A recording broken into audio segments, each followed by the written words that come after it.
Oh, yeah, we have to see where that little thing comes up so it doesn't block. See how it blocks? Just do it here. Well, first of all, let's get it on the slideshow. And then we have to do it from there. It's not clicking. Yeah. Okay. So you have to make it smaller. And then just make it like that. Or not at all. I would prefer it not to be at all. So let's stop the video. Okay, you can go. Okay. We are live now.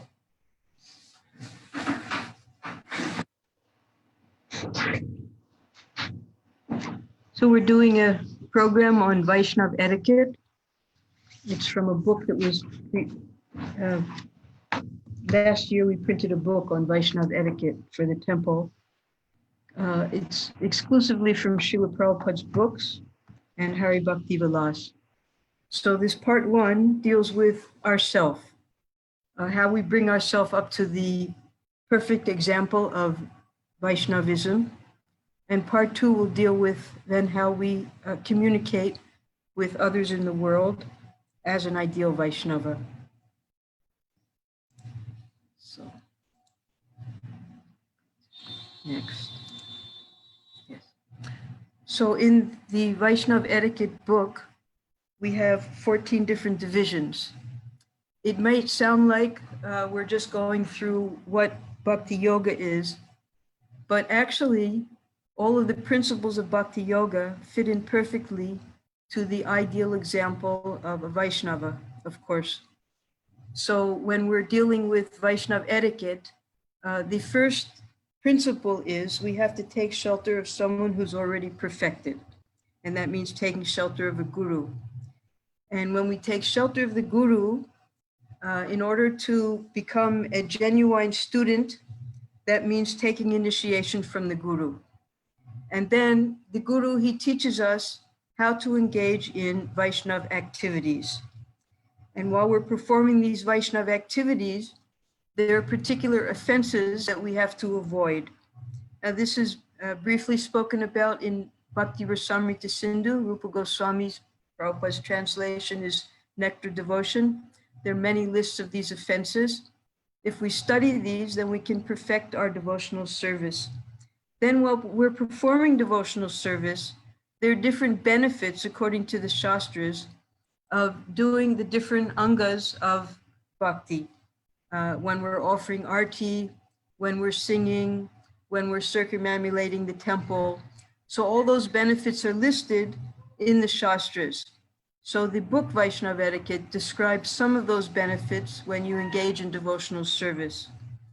Then the most important of all the activities of devotional service is taking shelter of the holy name. And how we take shelter, that's described also in the Vaishnava etiquette principles. Along with the holy name, then we come to the platform of observing the festivals for the pleasure of the Lord. So how to observe those festivals, we also have within Vaishnava etiquette. And then finally, we come to the outward expression of our devotion, and that's how we associate with devotees. That's very important because we may consider ourselves now perfected in our activities, in our relationship with our guru, but how we express that perfection of devotion, that comes out when we have to interact with our fellow devotees. And the last portion of today's presentation will be, once we learn how to associate favorably with devotees, then how we can bring Krishna consciousness to the non-devotees who are innocent or ignorant of Krishna consciousness. So that'll be part one today. What is Vaishnava etiquette? This is just a short summary. The Vaishnava etiquette was introduced in our line by Chaitanya Mahaprabhu to one of his foremost disciples, Sri Sanatana Goswami. Vaishnava etiquette refers to principles of acceptable behavior in the society of Vaishnavas. In Sanskrit, these principles are called sadhachar, or ethical conduct. Each sampradaya has its traditional customs of Vaishnava behavior, that are handed down through disciplic succession from guru to disciple. Sri Chaitanya Mahaprabhu instructed Sri Sanatana Goswami on the principles of devotional service and Vaishnava behavior. Sanatana Goswami was a very learned scholar in Sanskrit and other languages, but until instructed by Lord Chaitanya Mahaprabhu, he did not write anything about Vaishnava behavior. His famous book, Hari Bhakti Vilas, describes the activities that should be performed by Vaishnavas in compliance with the instructions of Sri Chaitanya Mahaprabhu. So we know that Sri Chaitanya Mahaprabhu is the Supreme Personality of Godhead who came to teach the principles of love of God, bhakti-yoga, and he gave his teachings to his principal disciples, foremost of whom was Sanatana Goswami. So when he was instructing Sanatana Goswami, he taught him about the principles of sadachara according to our Gaudiya Vaishnava Sampradaya. And then Sanatana Goswami, in association with the other great Vaishnavas here in Vrindavan, such as Lokanath Goswami, Gopal Bhatta Goswami, Rupa Goswami, he then compiled the Hari Bhakti Vilas. Hari Bhakti Vilas has different vilasas or chapters of how we perform devotional service favorably. So Hari Bhakti Vilas is voluminous, and it wouldn't be possible for us in this present day to follow all the principles there. So Prabhupada gave us a synopsis of Hari Bhakti Vilas through the Bhakti Rasamrita Sindhu that teaches these principles of sadachar. Lord Chaitanya told Sanatana Goswami, Tatapi Bhakta Sabhav, Maryada Rakshana, Maryada Palana Hai, Sadur Bhushana. This is from Chaitanya Charitamrita, Antya Lila, chapter 4, verse 130. It is the characteristic of a devotee to observe and protect the Vaishnava etiquette. Maintenance of the Vaishnava etiquette is the ornament of a devotee. So that's Sadur Bhushana, that's the ornament of a devotee. In this summary presentation on Vaishnava etiquette, we will give a general outline of what is considered to be favorable conduct for a Vaishnava in the association of devotees. But even if one is not able to follow all these rules of etiquette, Krishna says, Apichet suduracharo bhajate mam ananya bhag, sadur eva sa mantavya. That's Bhagavad-Gita 9:30. If he has taken to Krishna consciousness fully, he is a sadhu. Now, how is that? We have so many rules and regulations that Lord Chaitanya gave to Sanatana Goswami. Sanatana Goswami then, in association with the other devotees, compiled Hari Bhakti Vilas that has so many rules and regulations. And then Rupa Goswami in his Bhakti Rasamrita Sindhu gave a synopsis of that proper behavior. And Prabhupada then gave a summary of that in his Nectar of Devotion. In that Nectar of Devotion, according to time and circumstance, Prabhupada gave us the proper conduct of how he wants his Vaishnava followers to live. He's made it simplified so that we can actually execute these principles without hardship. But even within those simplified principles, we might find it difficult. For instance, performing all of the different celebrations throughout the year because of our occupation, because of our different responsibilities. We might not be able to chant as much as Prabhupada expects us to. We might not be able to associate with devotees as much as we're supposed to. So within those principles, even if we can't do everything and follow all the rules and regulations, Krishna says, Sadur eva samantavya. We should still accept him as a sadhu because he's on the path of devotional service, Krishna consciousness. With misbehavior, how can he be a sadhu? Krishna answers, Shipram bhavati dharmatma sasvat shantim nagachati. Because he has taken shelter of Krishna as the absolute supreme personality of Godhead, therefore very soon he'll be reformed. Although at the present moment, he is not completely on the sadachar platform. Still, he should be accepted as a sadhu because very soon he'll be completely reformed. Sadhu means honest, one who is a sadachari, a person of good character. It is not that one has to adopt all these rules and regulations of etiquette. That is secondary. But if one is staunchly devoted to Krishna, he is considered to be a sadhu. Now we have one example in the Srimad Bhagavatam. This is given to us so that we can understand how easy it is to be diverted from our Krishna consciousness. Bharat Maharaj, who was the first son of Rishabdev, an incarnation of the Lord, he was king of the world, emperor. And at a very young age, he gave up his family, all of his responsibilities as king, and went to Badarik Ashram to devote himself completely to Krishna's service. He was worshiping Shalagram Shila, associating with the other saintly persons there. And as we know the story, by chance one day, a mother deer was frightened by the roar of a tiger. She jumped into the river, swam to the other side, and when she jumped, from her womb came a baby deer. And that baby deer was then orphaned because the mother died on the other side of the river. So Bharat Maharaj, feeling very compassionate as a devotee is, he gave that little deer shelter. And while raising the deer, he became attached to the deer. Sometimes even in his worship, he would neglect the different articles to be offered to the Lord. He would be looking at the deer instead, fondling the deer, wondering where the deer ran off to. So in that way, he became diverted from his pure Krishna consciousness. And at the time of death, unfortunately, he was thinking of the deer. So he had to take a deer's body. Still, Bharat Maharaj is considered to be a sadhu because he was on the pure path of Krishna consciousness, though he had a diversion, and that diversion took him 2 more lifetimes until he became perfected in his Krishna consciousness.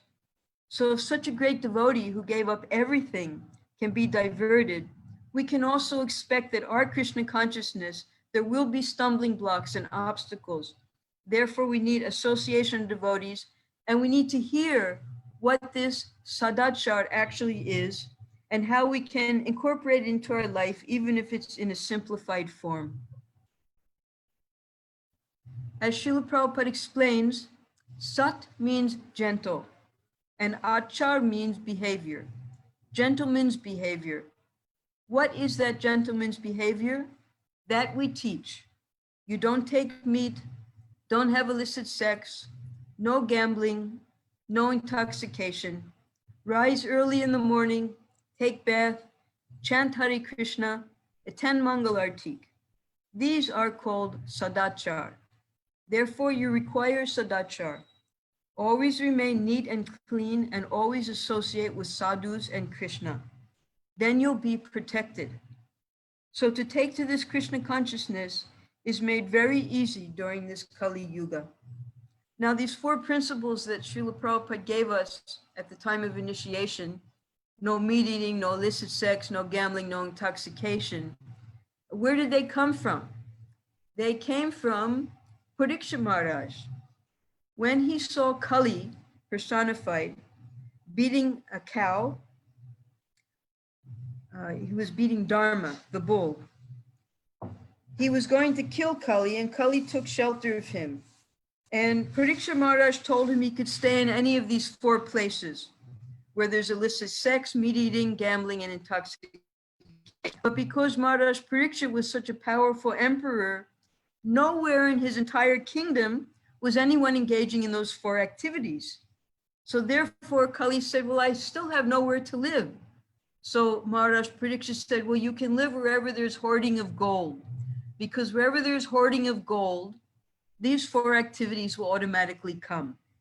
So in Kali Yuga, unfortunately, we have all these 4 activities going on all at once, everywhere. And Kali, therefore, he's the new king. Everywhere you'll find Kali, very prominent. So sadachar or sadachari or sadhu means one who does not engage in these four activities that are so prominent in Kali Yuga. And once we become free from these four illicit activities, then we take up the activities of a gentleman. That means to be clean, to take bath, to rise early, to attend Mangalarti, to associate with the other devotees. These are just the simple principles of Vaishnava etiquette. And if we have that platform, first step is the four regulative principles. And then from there, we can purify our life and take to the real principles of devotional service.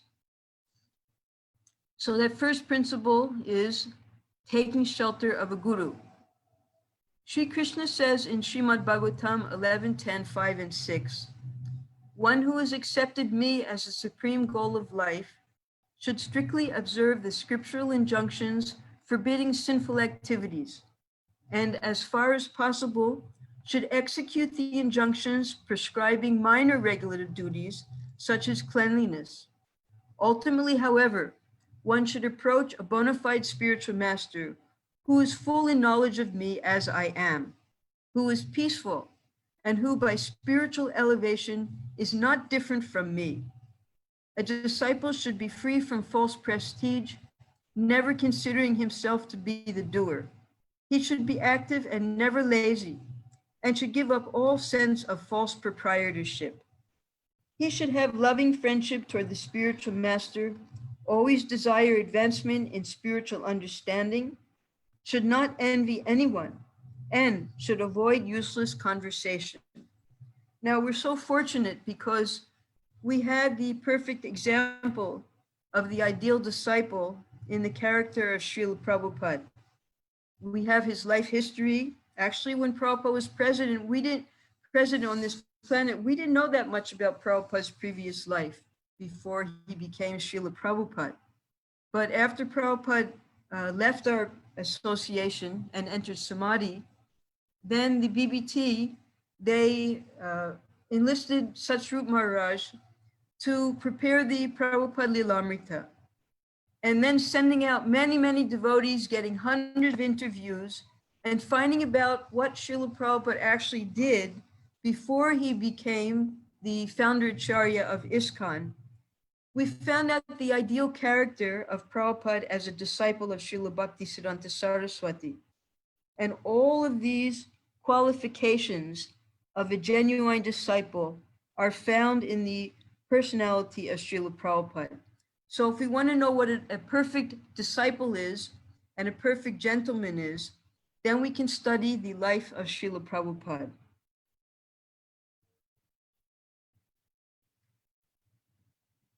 From, recommends that, I can't read the first part. From Bhakti, how do I get rid of this little thing up here? Because there'll be more.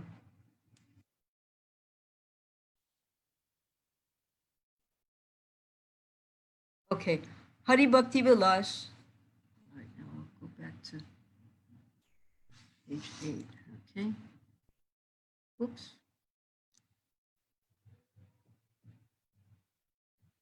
Okay, Hari Bhakti Vilas recommends that the prospective guru and disciple should live together for 1 year to understand each other's nature and determine whether or not either one is genuinely qualified. As the faults of a minister fall on the king, as the sins of a wife fall on her husband, similarly, the sins of a disciple fall on the spiritual master. A disciple who does not properly examine his spiritual master before initiation, or who does not properly serve him, commits a great fault. Both disciple and guru should first test each other before initiation. The disciple should render personal service to his guru and try to please him. He should never be impolite before the spiritual master by putting his feet near him, nor should he yawn, laugh, or snap his fingers in his presence. He should be respectful to the guru's family members, but should not serve them intimately or accept personal service from them. So this also we saw in Prabhupada's example. First of all, Srila Prabhupada set up guidelines for taking initiation. And that is the devotee was supposed to live in the temple for at least 6 months, associate with the devotees, chant 16 rounds minimum, follow the 4 regulative principles. And then when the temple president or whoever the responsible authority was, saw that this person was actually serious in Krishna consciousness, they would recommend that particular person to Srila Prabhupada for initiation. Because most of us didn't have the opportunity to directly associate with Prabhupada. Prabhupada was always traveling because he had a large society with many temples, thousands of disciples, and he had to constantly be moving around the world to encourage his disciples in their Krishna consciousness. So he set up this system where by proxy, we would be able to associate with Prabhupada through his senior devotees. So this worked, and the devotees were then able to accept initiation from Srila Prabhupada either in person or through letter. And eventually, now that Prabhupada has left this world, through his disciples are now accepting their own disciples. And this is the Vedic system, that one must always have a living,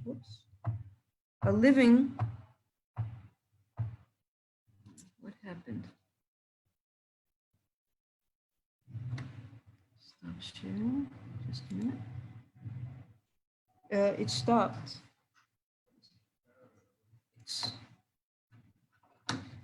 This one here, yeah? But no, put it here because it skipped by itself. Okay, this is good. Yeah. This is 8, now we have to go to 9 again. Resume slideshow, okay.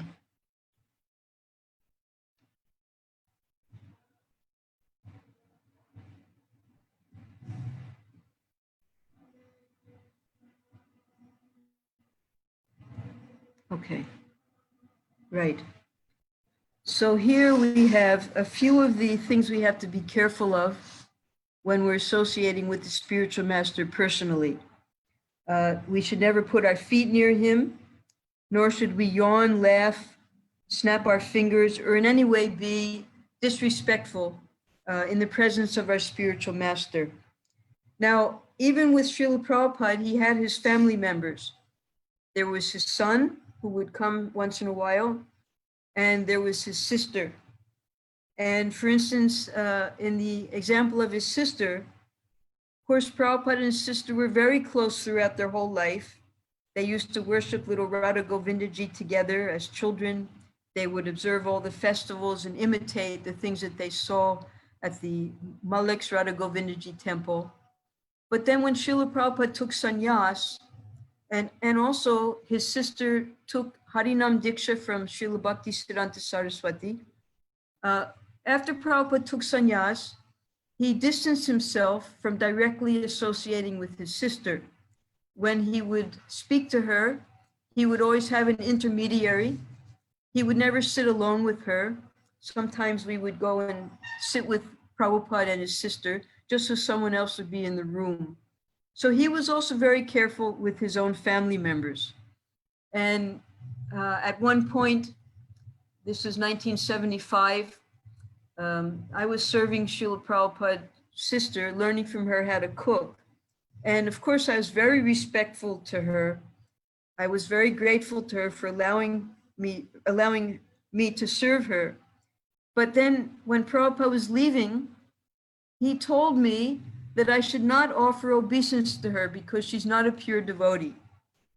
And then when I stopped offering obeisance to her, she became inimical towards me.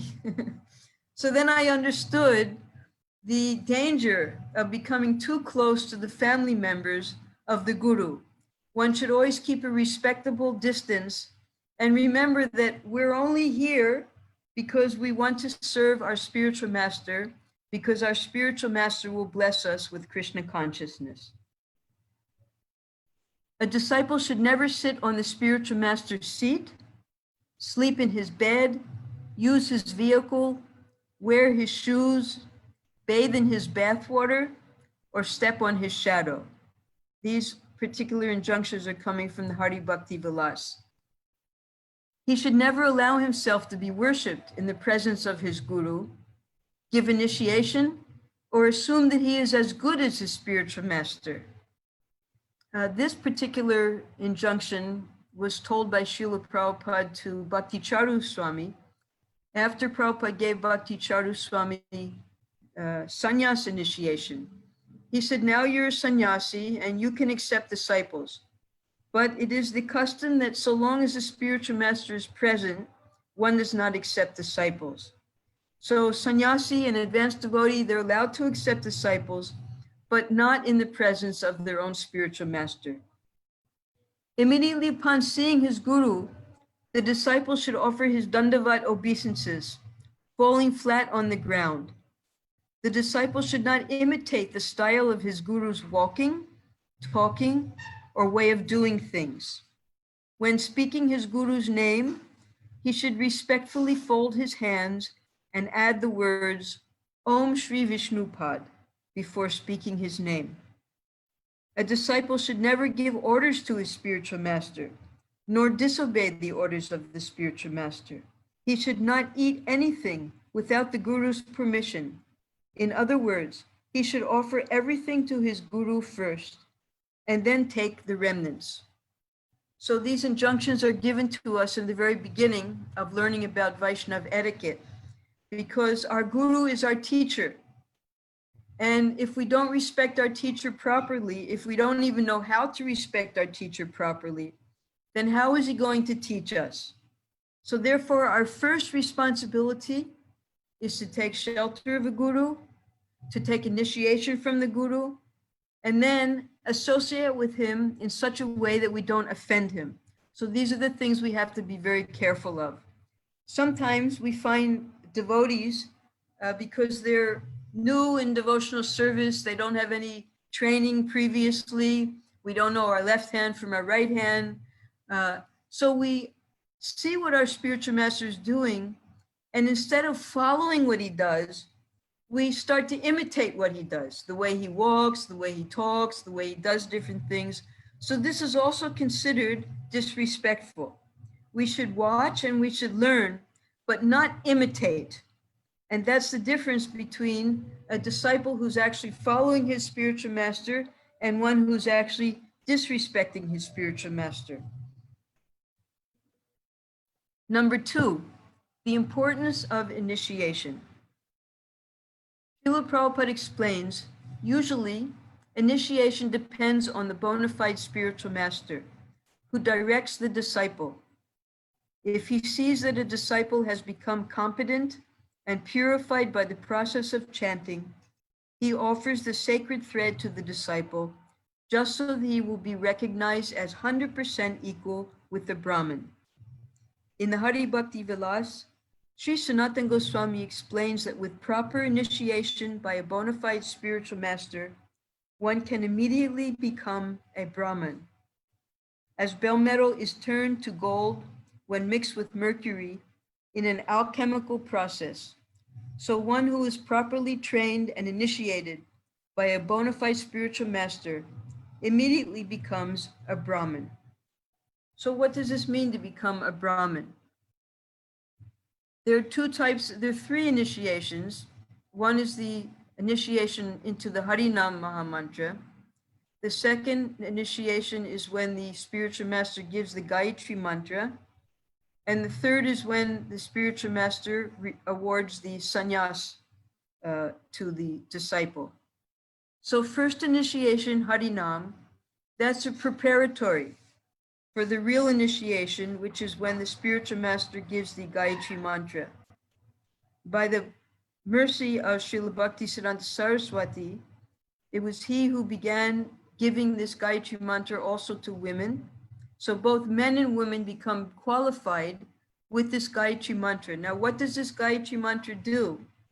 This Gayatri mantra was handed down from the beginning of creation so that we can enter into the spiritual world. There are many Gayatri mantras, Srila Prabhupada gives us 7 Gayatri mantras. One is the Gayatri mantra describing the glories of the Lord. The next 2 are mantras worshiping the Guru. The next 2 are mantras worshiping Sri Chaitanya Mahaprabhu. And the next 2 are the Gopal mantra and Kama Gayatri, worshiping the Supreme Lord, by which we can get the direct association of Sri Sri Radha and Krishna. So with these 7 mantras that Prabhupada gives us, of the Gayatri mantras, we then become qualified to worship the Supreme Lord. And that is what a Brahmin means. Brahmin means he's qualified to approach the Supreme Lord. And Brahmin means that he's become purified, that he can come before the Supreme Lord. So by chanting these mantras, along, of course, Hare Krishna mantra is the most powerful mantra, more powerful even than chanting the Gayatri mantras. But it's these Gayatri mantras that qualify us to then engage in direct service, such as cooking and worship of the Supreme Lord. Sanatana Goswami, he gave this shloka saying that as bell metal can be turned into gold by alchemical process, similarly, any human being, by the initiation of the spiritual master, immediately becomes qualified as a Brahmin. It may be questioned why there is a necessity for initiation or further spiritual activities in devotional service for one who engages in the chanting of the holy name of the Lord. The answer is that although one who fully engages in chanting the holy name need not depend upon the process of initiation, generally a devotee is addicted to many abominable material habits due to material contamination from his previous life. In order to get quick relief from all these contaminations, it is required that one engage in the worship of the Lord in the temple. The worship of the deity in the temple is essential to reduce one's restlessness due to the contaminations of conditioned life. Thus, the regulative principles for worship of the deity are also simultaneously essential. So at the time of Harinam Diksha, we take our vows not to eat meat, not to have illicit sex, not to gamble, not to take intoxication, including coffee, tea, cigarettes. So we take those vows because many devotees previously were engaged in those activities. So this Harinam Diksha is preparatory if we can follow these 4 simple regulative principles. Then at the time of second initiation, we're introduced to many more principles of purification, because when you engage in deity worship, there's so many rules and regulations for approaching the Lord. Cleanliness, how to cook, how to bathe the deity, how to dress the deity. All of these things have to be learned after you receive Gayatri mantra. So one may argue that, well, if the Hare Krishna mantra is the most powerful of all mantras, the Maha mantra, why do I need any initiation? I can just chant Hare Krishna. Yes, you can just chant Hare Krishna, but if your life is contaminated with sinful activities, it's like pouring water on a fire. So therefore, Prabhupada has given us these 4 vows at the time of receiving the Hare Krishna Maha mantra. And then at the time of receiving the Gayatri mantra, we're introduced to further processes of purification through deity worship. Later, we'll learn in this process of Vaishnava etiquette that deity worship is intended for the beginner devotees. And we'll find out why later. Number 3, activities of a Vaishnava. This is chapter 3 in the book. When a devotee receives Brahmin initiation from a bona fide guru, he may then approach the Archa Vigraha form of the Lord in the temple to perform worship. Some recommended offerings are, and this is, for instance, when we do arti in the temple, offering incense to the Lord, offering ghee lamps to the Lord, offering food to the Lord, then offering prasadam to devotees, worship of the Lord with 5, 16, or 64 items. These items are described in detail in the Bhakti Rasamrita Sindhu and Hari Bhakti Vilas.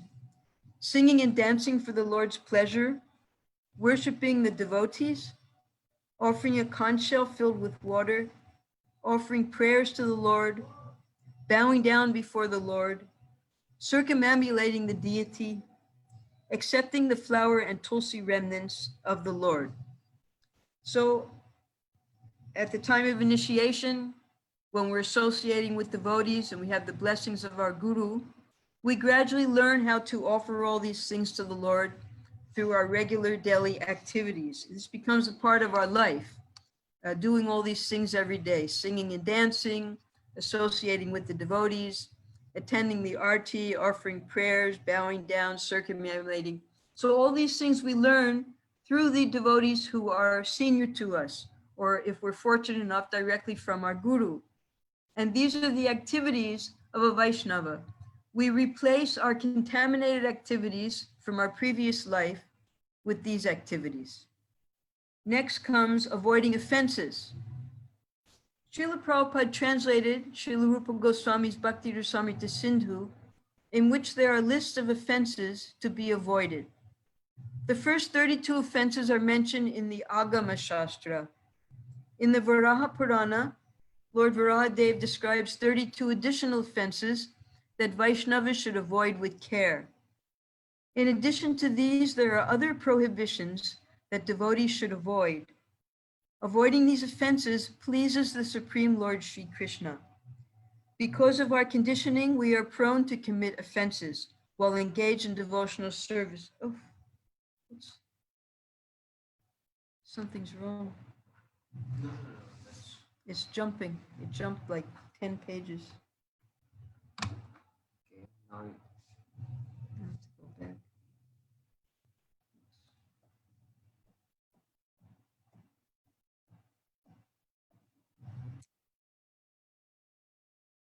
To become free from the effects of these offenses, Lord Chaitanya recommended chanting the Maha Mantra, Hare Krishna, Krishna Krishna, Hare Hare, Hare Ram, Ram Ram, Hare Hare, and avoiding further offenses. This is like when we plant a garden and we're watering the seeds. The weeds also grow up around the plant that we've put the seed in. So as we're engaged in devotional service, different weeds grow. And those weeds include desire for puja, for our own worship, desire for prestige, desire for different types of sense gratification that come automatically when we engage in devotional service. For instance, we have such nice prasadam. Sometimes we're more interested in the quality of the prasadam than the fact that it's prasadam. And so all of these offenses, and there are 32 plus additional ones that Rupa Goswami gives the list in the Bhakti Rasamrita Sindhu, we should study these very carefully. Because just like when you make nice sweet rice, if by accident some sand goes into the sweet rice, it's not enjoyable when you eat the sweet rice. So when you're engaged in devotional service, and at the same time you're performing offenses while you're doing that service, it becomes displeasing service. So we should study all these offenses. In the book Vaishnava Etiquette, all those offenses are listed. We're just giving a very quick summary today so that we can understand the different processes. That is, first to take shelter of a guru, then to take initiation, then to learn how to perform devotional service from him. Then now we're up to avoiding offenses. If we happen to engage in some type of offenses, knowingly or unknowingly, if we chant Hare Krishna, we can become free from the reaction of those offenses, but that's not enough. We should make a conscious effort to avoid offenses while engaged in devotional service. It is not that we may continue to commit offenses and expect that simply by chanting Hare Krishna, the effects will be nullified. This is compared to an elephant who bathes and then again throws dust on his body after his bath. Other recommendations to eradicate the effects of offenses include residing in a holy place such as Vrindavan or Mayapur and engaging in devotional service there. It is also recommended to read Bhagavad-Gita every day and worship Shalagram, Shila, and Tulsi. There's a sloka in the Rig Veda that if one commits an offense, one can go to the holy place, and by engaging in devotional service there, he becomes free from the reaction to that offense. But if one goes to a holy place and commits offenses there, there's no way to free himself from those reactions to offense. So even if we've committed an offense and we come to the holy Dham to become free, to become purified, we have to become very, very cautious while we're in the holy Dhams not to continue committing offenses. Because once you're in the holy Dham, if you commit offense, where are you going to go to get free from those offenses? So even coming to the holy Dham, it's recommended, if you're still on the offensive stage, still committing offenses, don't spend a long time here. Be very careful not to commit offenses while you're trying to become free from the reactions of offenses in the holy Dham. You can read Bhagavad Gita. You can increase your chanting of Hare Krishna. Naturally, as you increase chanting, you'll decrease your offensive activities because you're engaged in chanting. But more than anything else, you have to learn what these offenses are by reading Bhakti Rasamrita Sindhu, so we can consciously avoid them while we're engaged in devotional service. If one offends a Vaishnava, Srila Bhaktivinoda Thakur recommends that one should beg for the mercy of the Vaishnava. In Harinam Chintamani, he writes, one can nullify Vaishnava aparad by repenting bitterly and falling at the feet of the offended devotee. One should sincerely beg forgiveness with tears in the eyes and regret in the heart. One should then declare himself a fallen wretch in need of the Vaishnava's mercy. The kindly Vaishnava will surely absolve the offense. So this is what Sri Chaitanya Mahaprabhu called the Hatimati, the greatest offense, when you offend a Vaishnava. We had the example in the Srimad Bhagavatam of Durvasa Muni, who was a great Mahayogi, a sannyasi, a renunciate. He became envious of Ambarish Maharaj, who was a grihasta, a king, a so-called worldly person, but he was a pure devotee of the Lord. He was so pure that the Lord personally sent his Sudarshan Chakra to protect him.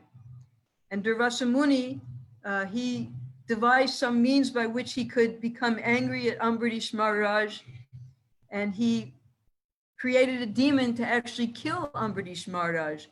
And the Lord Sudarshan Chakra chased Durvasa Muni all over the universe for this offense. Finally, Durvasa Muni, after going to Lord Brahma, Lord Shiva, came to the abode of Narayan. And Narayan said, I cannot save you. You have to take shelter at the lotus feet of my devotee and beg for his forgiveness if you want freedom from the glare of my Sudarshan Chakra. So Durvasa Muni had to return here to Mahavan in Mathura district, fall at the feet of Ambarish Maharaj, and beg for his forgiveness for the aparad he had committed. So this hatimati, this mad elephant offense, we have to be very cautious of. We might see a fault in a devotee, and Prabhupada will deal with this later, if we see faults in devotees, but we have to be very cautious not to offend the devotee. Number 3, benefits of devotional service. Devotional service, everything that we do, we get a wonderful benefit, a spiritual benefit. Vaishnavas regularly worship Lord Krishna in the temple. The Lord may also be worshipped in one's home. Sometimes, if a devotee has a specific desire, he may worship the Lord to attain that goal. The rules of worship should be followed in the temple. However, one may follow less strictly if worshiping the Lord in one's home. Hearing about the benefits of worshiping Krishna acts as an impetus for us to execute service nicely. By our favorable behavior, we become an example for others to follow. Thus, devotional service benefits both the person doing service and whoever comes in contact with that person. Setting a good example is the best form of Vaishnava etiquette or sadachar. So we can read in the Hari Bhakti Vilas, if you offer tulsi leaves, all the benefits you receive. If you offer a flower, if you offer water, if you offer ghee lamps, if you offer ghee lamps during Kartik, how much magnified benefits you'll receive. So all of these things are there. It's like offering candy to a child, that if you do this, you'll get this result. A pure devotee is not interested in the results. A pure devotee just wants to please Krishna. But for the neophyte devotee who's looking for some benefits, those benefits are all listed there for us. So if we worship the Lord in the temple, we get such and such benefit. We'll be able to live in Vaikuntha Loka for so many kalpas. We'll be able to touch Radharani's lotus feet. But so many benefits are there. Pure devotee doesn't care about the benefits at all. But the benefits are there just to entice the neophyte devotee to engage in these activities so that gradually he'll become purified to the topmost platform. Number 6, the holy names of the Lord. Following in the footsteps of Lord Chaitanya, a Vaishnava is described as para dukkha dukhi, because although he is never distressed in any condition of life, he is distressed to see others in a distressed condition.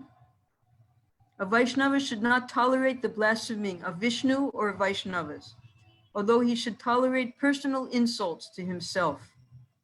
When one is engaged in devotional service, he is often surrounded by envious people, and often many enemies come to try to defeat him or stop him.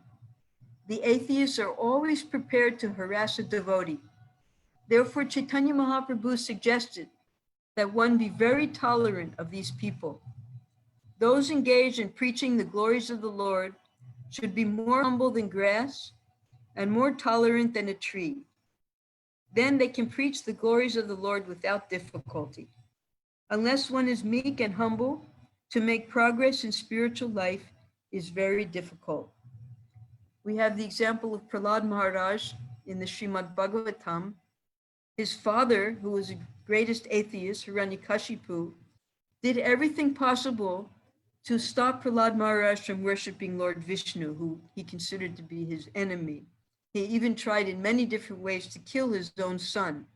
But Prahlad Maharaj always remained meek and humble. Even when he was offered a benediction by Nrsingadev, he simply asked that his father be liberated, be forgiven for all of his sins. So a devotee, he takes shelter of the holy name. Trinadapi sunichena taror iva sahishnuna. That means feeling himself lower than a blade of grass. If you step on grass, it bows down and then immediately comes up again. Taror iva sahishnuna, like a tree. A tree, you can take its leaves, its branches, its flowers, its fruits. You can even cut it down and it won't object.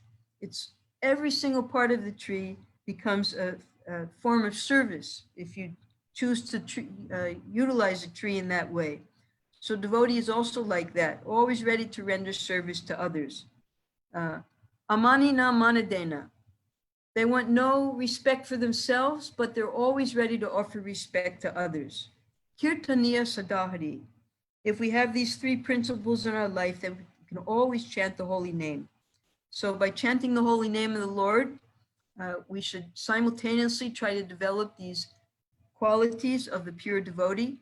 And then this constant chanting of the holy name will bring us to the highest platform of love for Krishna. There is no time or place when one is forbidden to chant Lord Krishna's holy name, nor is anyone so impure that he cannot chant Hare Krishna. The Supreme Lord will purify anyone who chants. The holy name does not wait for any particular time, place, situation, or person to chant. Narada Muni tells Yudhisthira Maharaj, there is an appropriate time to give charity and to perform yagyas. There is an appropriate time to bathe and to chant certain mantras. However, in this world, there is no specific time when one should chant the holy names of Lord Vishnu. One may chant them at any time. All the names of the Supreme Lord are equally glorious. However, the names of Lord Krishna are especially glorious. The Brahmanda Purana states, the pious results derived from chanting the 1,000 holy names of Vishnu, that's the Vishnu Sahasranam, 3 times can be attained by only 1 repetition of the holy name of Krishna. Even if one chants the holy name of the Lord with improper pronunciation, he will achieve relief from material bondage if he chants without offenses. This is the glory and the power of chanting the Hare Krishna Maha Mantra. And we should approach this Hare Krishna Maha Mantra as worshipable deity. We should chant very carefully, avoiding the offenses, because that's the last thing mentioned here. He will achieve relief from material bondage if he chants without offenses. So first we have to know what those offenses are in chanting the holy name. There are many different kinds of offenses, offenses to the Guru, offenses to the holy Dham, offenses to the holy name. And all of us should learn these offenses so that while we're executing devotional service, we can carefully avoid them. Number 7, observing festivals. There are many Vaishnava festivals to observe throughout the year for the pleasure of the Lord. For details how to observe festivals, the GBC Shastrik Advisory Committee has published a document available at, and if you want to read, according to the Hari Bhakti Vilas, how to honor all of these festivals like Janmashtami, how do you worship Lord Krishna during Janmashtami, Radhastami, Balaram's appearance day is coming next week. All of these different ways to worship the Lord on their appearance days and the Vaishnavas on their appearance and disappearance days are mentioned in this particular report given by the GBC Shastrik Advisory Committee, and this is the link, you can look it up. For instance, now is Chaturmas. So there are many, many rules and regulations for Chaturmasya in the Hari Bhakti Vilas. Some devotees have tried to follow them. After Chaturmas, then comes the 5 days between Ekadasi and Purnima, the last 5 days of Chaturmas. A lot of austerities to perform. Prabhupada simplified this for us, for the members of his society. Chaturmasya should be observed by all sections of the population by fasting from spinach the 1st month, yogurt the 2nd month, milk the 3rd month, and urad dal the 4th month. It doesn't matter whether one is a grihasta or a sannyasi. The observance is obligatory for all ashramas. On the whole, during the 4-month period of Chaturmasya, one should practice giving up all food intended for sense enjoyment. So if you go into detailed reading in the Hari Bhakti Vilas, if you give up oil, you'll get this benefit. If you give up vegetables, you get so many different, again, this gift. If you do this, then you'll get that. Do this, get that. But Vaishnavas aren't interested in that, the pure Vaishnavas. They don't want any type of result. They're just interested in pleasing the spiritual master. The spiritual master will be pleased, and then Krishna will be pleased. So here Prabhupada's simplified it, this Chaturmas Vrat. 1st month spinach, 2nd month yogurt, 3rd month milk, 4th month urad dal. If we could just do these 4 things, then we're on the right path for Chaturmas. Number 8, association with devotees. We associate with devotees to get inspiration by their example, how to make progress in Krishna consciousness. In their association, we can become purified of our acquired bad habits. For preaching purposes, we can also mix with society. Lord Chaitanya never said to stop mixing with non-devotees. He was preaching himself.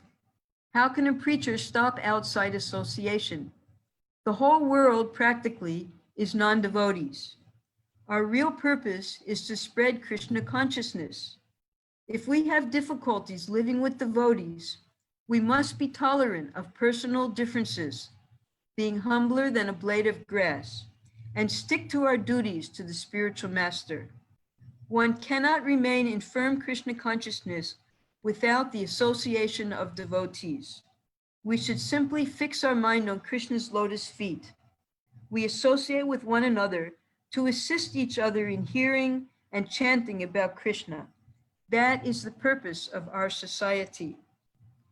Now, Srila Prabhupada, for the 11 years, 1966 to 1977, that he established and expanded the ISKCON society, he constantly moved from temple to temple simply to give his association to the devotees so they could hear from him and learn about devotional service. It was such a sacrifice for Prabhupada. He had gone through 2 heart attacks, 1 stroke. He said he was never in good health. And during the daytime, when Prabhupada was associating with the devotees, giving 2 classes a day usually, kirtan, advising the devotees wherever he was, answering his correspondence. At night, when all of us were sleeping, whole night, Prabhupada would sleep maximum 2 hours. From 1 o'clock onwards, Prabhupada would do the translation of the Srimad Bhagavatam, Chaitanya Charitamrita, and other books. So the amount of sacrifice that Prabhupada did for our benefit, we can never, ever imitate. So Prabhupada was always encouraging that we stay in the association of devotees because we always have something to learn from the devotees. There's always someone senior to us who we can learn from. And there's always someone that we can teach Krishna consciousness to. And in that way, we're active in both ways, both by learning and by teaching. So we should never leave the association of devotees, even if we find it difficult. Oh, here we go again.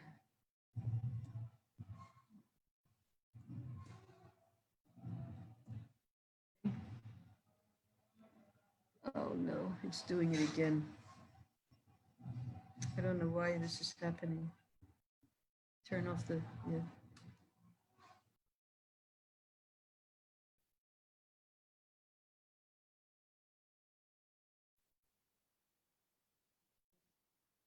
I have asked you all, let me see if that's, yes.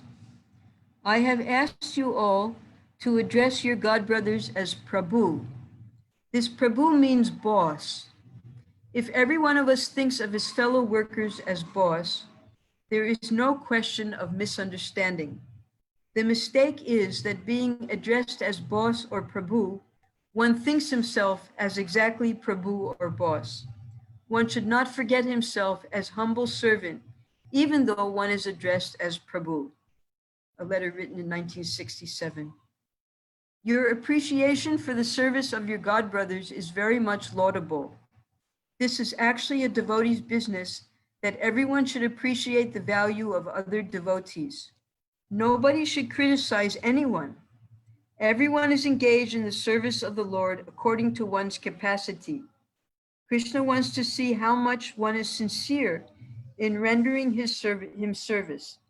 Materially, we may think that his service is greater than his. That is our material vision. Actually, on the spiritual platform, the service rendered by a calf to Krishna and the service rendered by Radharani and her associates to Krishna, there is no difference.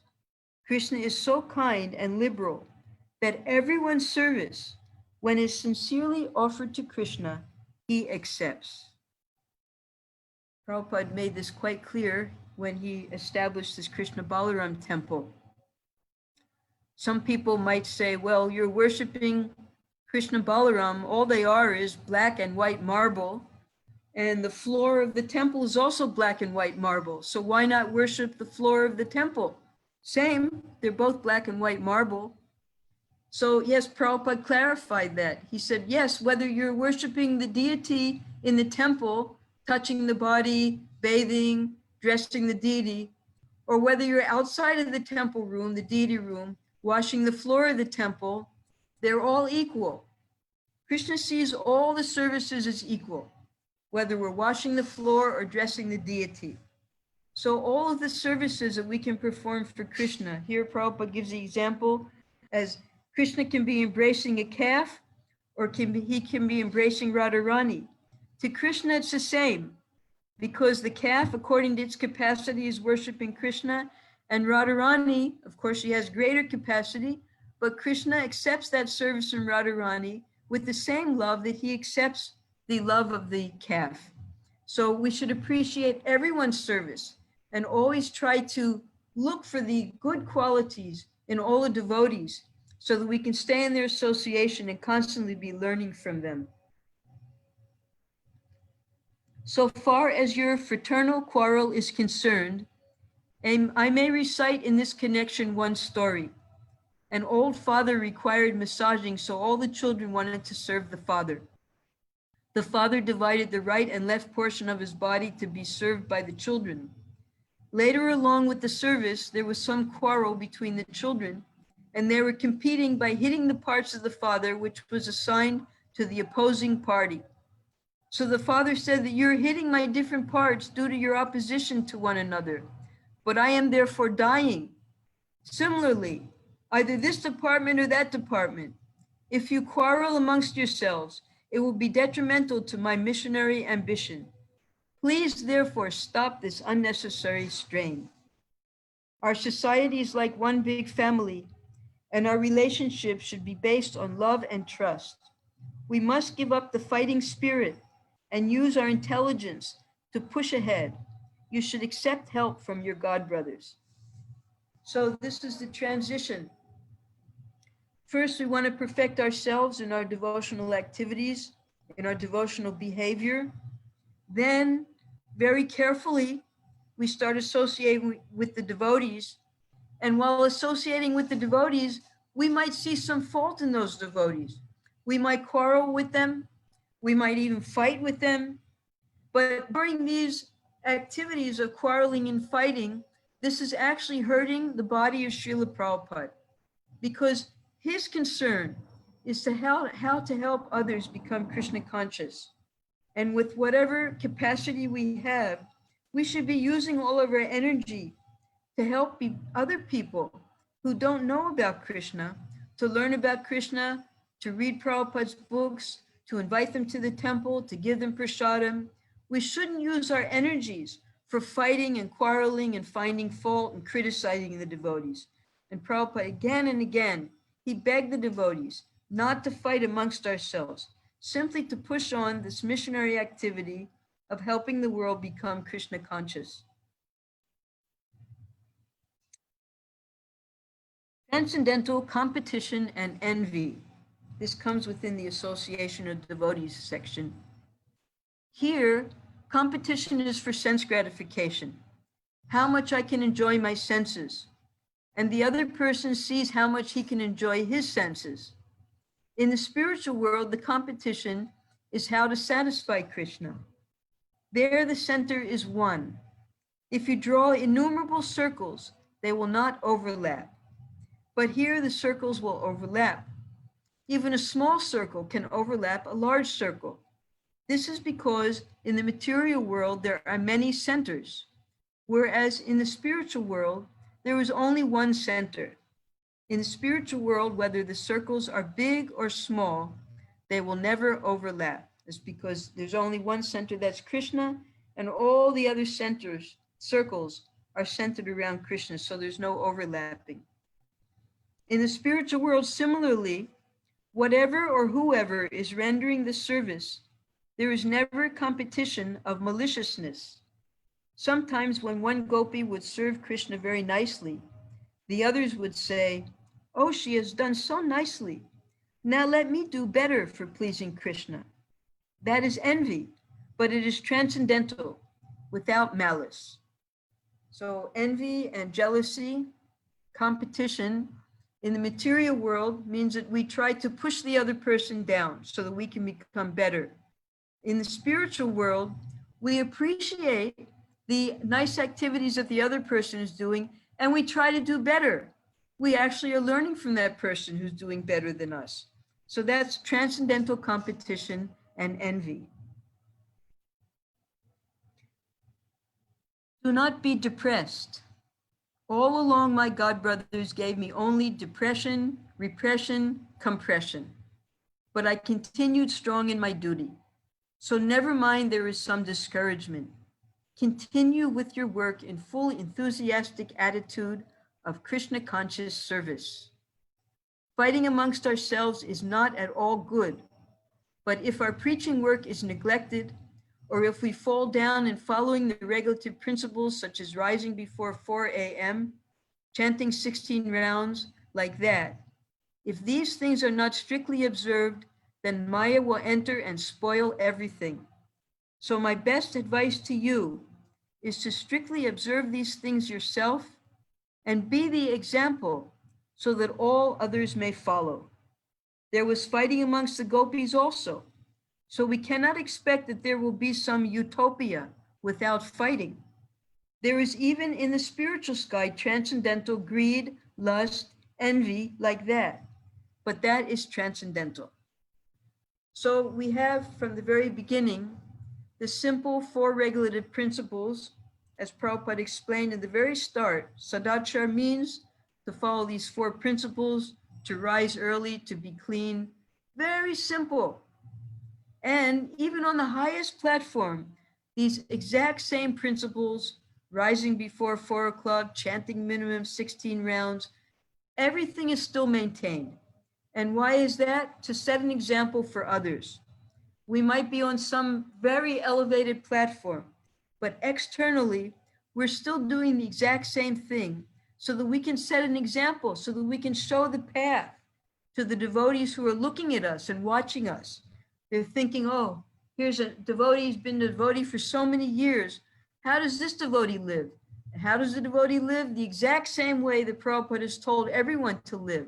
They rise before 4 a.m., they attend Mangalarti, they chant during japa time, they attend class, they attend all the programs, they do service during the day. Simple life. And this is how to advance and help others advance in Krishna consciousness. Criticism. We should not criticize each other as Vaishnavas because there is fault in everyone and we may be ourselves subject to criticism. Best thing is to be above suspicion ourselves.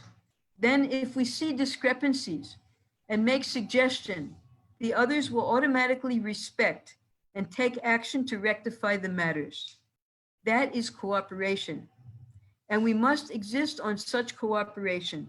Otherwise, the whole thing is doomed if we simply go on fighting over some small thing.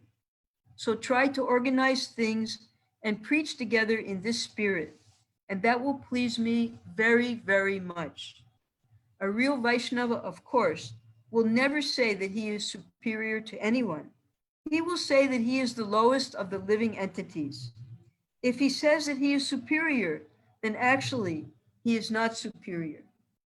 So we'll find, especially in temple life, that if everyone just follows the simple principles of temple life, follows the 4 regulative principles, chants the rounds very carefully, there's no reason to fight.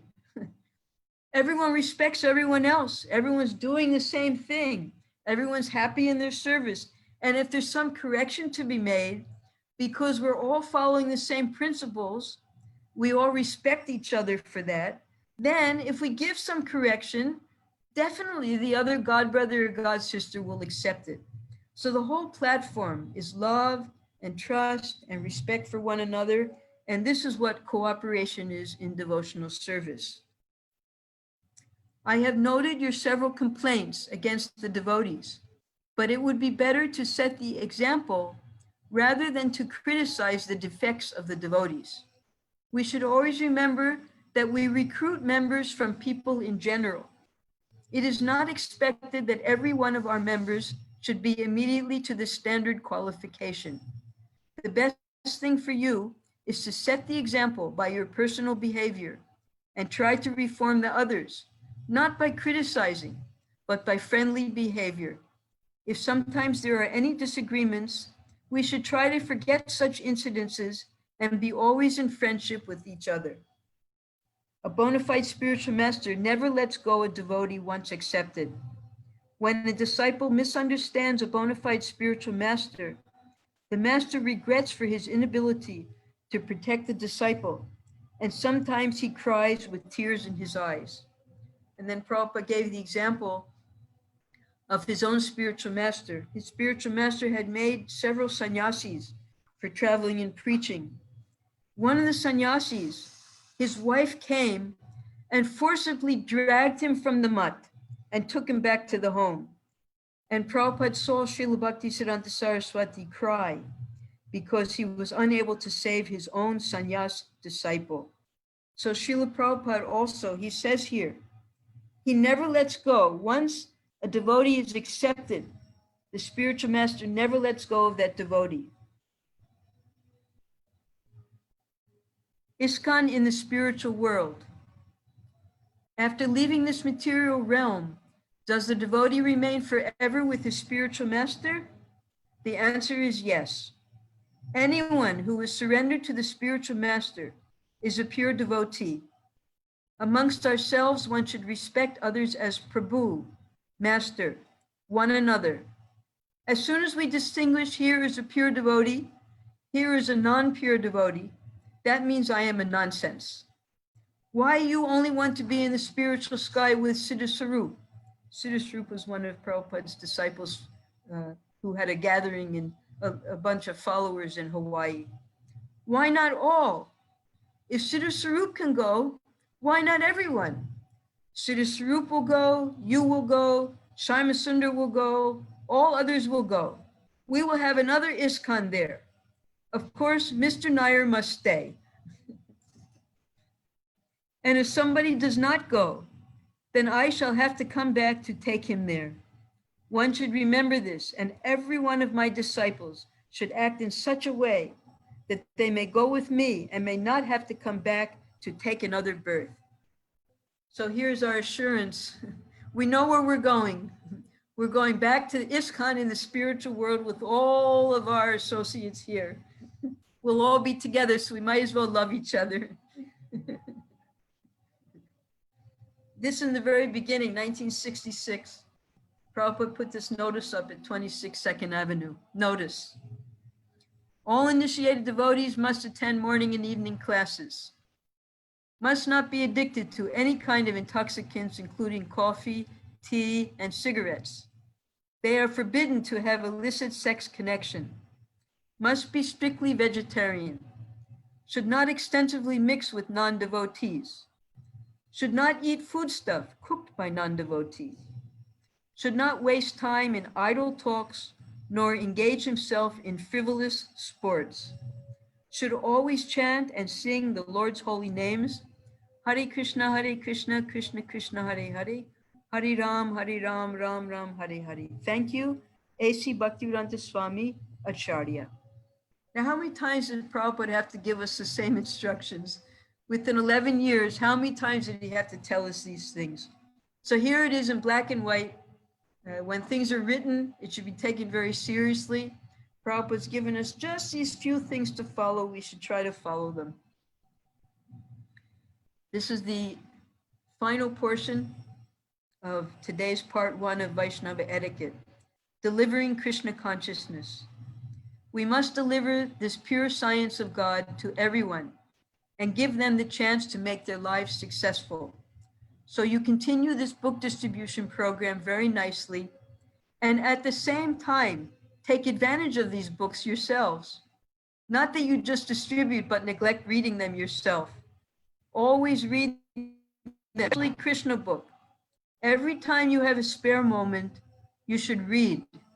This will help you to advance in Krishna consciousness and will give you the ability to convince others also. Book distribution is Bhagavat Marg, and temple worship is Pancharatrika Vidhi. Both are important for cultivating Vaishnavism, but comparatively speaking, Bhagavat Marg is more important than Pancharatrika Vidhi. As far as possible, both should go on in parallel lines, but still, Bhagavat Marg is more important than the other.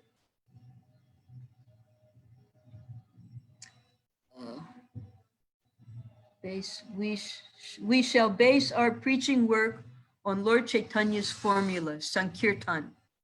After all, he is God, and if he recommends, what is the question of failure? That is not possible.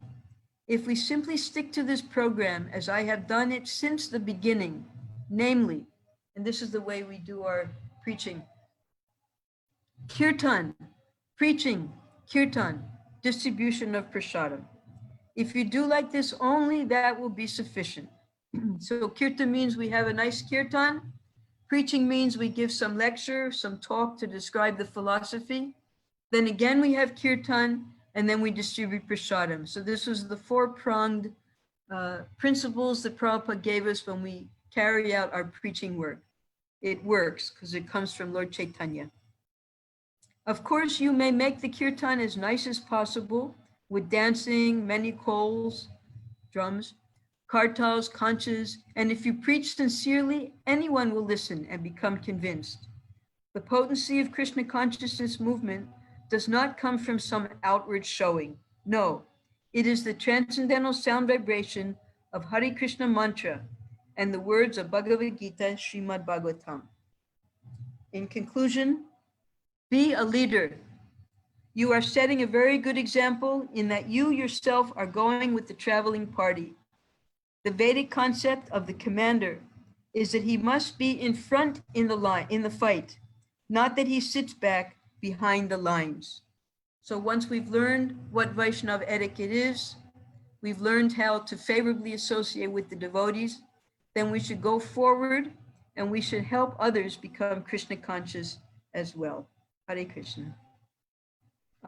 Now last. Actually, temple worship is for the neophyte devotee, and the preacher is in a higher position than the neophyte. That is the definition given in Srimad Bhagavatam. The advanced devotee should be very much enthusiastic in preaching the transcendental message of Lord Chaitanya, and temple worship should be entrusted to the newcomers or neophytes. Please try to continue working so nicely for Krishna, following the rules and regulations, chanting 16 rounds, and studying my books, and you will finish your business in this material world in this life and enter into the spiritual world to live with Krishna eternally. Don't become discouraged by any so-called problems. Make your program simple. That is to say, always make sure that you are somehow or other engaged in Krishna's service. And the best service is preaching or engaging others in Krishna's service. So continue in this way and be happy. So Prabhupada, he spoke about Bhagavat Marg and Pancharakati Vidhi. And we learned in the very beginning that once we accept the principles of the four regulative prohibited activities, and then we become qualified for Gayatri initiation, the real initiation, then we engage in deity worship, devotional service by approaching the deity. So this is the beginning of Krishna consciousness. But the more advanced platform is once we've learned how to approach Krishna, once we've learned all the principles, then we take that knowledge out and we help others become Krishna conscious. So that's the Bhagavat Vidhi or the Bhagavat Marg that Prabhupada is emphasizing. And he says, according to Srimad Bhagavatam, that's the more advanced level. So let us try to help others become Krishna conscious. But first we have to become gentlemen, gentle ladies, and follow Vaishnava etiquette ourselves. Hare Krishna.